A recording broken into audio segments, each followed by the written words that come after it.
మన విరోధులు ఎప్పుడు మనల్ని ఇరికించడానికి, మనల్ని వాళ్ళ మాటల్లో పెట్టేసి అసలు యేసుక్రీస్తు దేవుడు కాదు, యేసుక్రీస్తు యొక్క దైవత్వపు లక్షణాల గురించి పలు రకాల ప్రశ్నలు బైబిల్లో నుంచే తీసుకొని మనల్ని ఇరికించాలని, మరి మన యొక్క సువార్తను ఆపాలని అనేక రకాల ప్రయత్నాలు జరుగుతున్నప్పుడు పెద్ద పెద్ద పుస్తకాలు చదివేసి మరి దేవుడే నిజమైన దేవుడు అని రుజువు చేయడానికి పెద్ద ప్రయత్నాలు చేయాల్సిన అవసరం లేదు. ఎందుకో తెలుసా?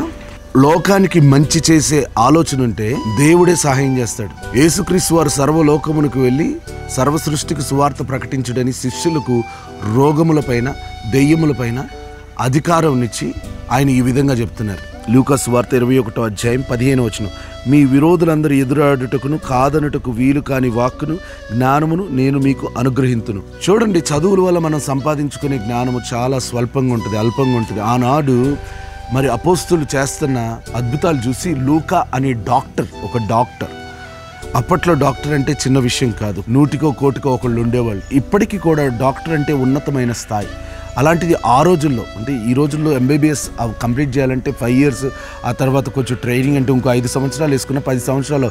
కానీ అప్పట్లో ఒక డాక్టర్ అవ్వాలంటే అనేకమైన ట్రైనింగ్స్ గుండా వెళ్ళాల్సి ఉండేది.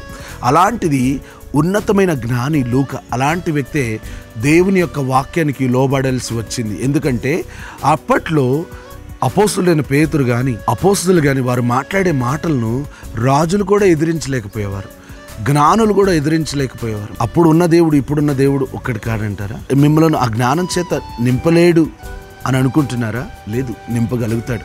అయితే మీ ఉద్దేశాలు ఏ విధంగా ఉన్నాయో ఒకసారి పరీక్షించుకోవాలి. అంటే ఎదుటి వ్యక్తికి జవాబు చెప్పాలన్న ఉద్దేశం మనకు ఉండకూడదు, సువార్త చెప్పాలన్న ఉద్దేశం ఉండాలి. యేసుక్రీస్తుని గురించిన మంచి వార్తను తెలియజేయాలన్న ఉద్దేశం నీలో ఉంటే, ఒకవేళ ఎవరైనా మిమ్మల్ని ఇరికించాలని, మిమ్మల్ని ఆపాలని ప్రయత్నిస్తే వారికంటే శ్రేష్టమైన జ్ఞానము చేత దేవుడు మిమ్మల్ని నింపుతాడు. అందుకని ఇక్కడ ఏమంటున్నాడంటే, మీ విరోధులు ఎదురాడుటకును కాదను, అంటే నువ్వు చెప్పే మాట ఎదిరించడానికి కానీ, ఇది కాదు, ఇది రైట్ కాదు అనడానికి వీలు లేనంత జ్ఞానమును దేవుడిస్తానని వాగ్దానం చేశాడు. కాబట్టి సువార్త చెప్పేవారు, 10 మందికి వాక్యం చెప్పాలి, దేవుని పరిచయం చేయాలనుకునే వారందరూ కూడా దేవుణ్ణి, తండ్రి నీ జ్ఞానమును నాకు దయచేయమని అడగండి. ఆ జ్ఞానం చేత మంచి వార్తను ప్రకటించండి. దేవుడు మీకు అటువంటి జ్ఞానమును, శక్తినిచ్చునుగాక. ఆమేన్.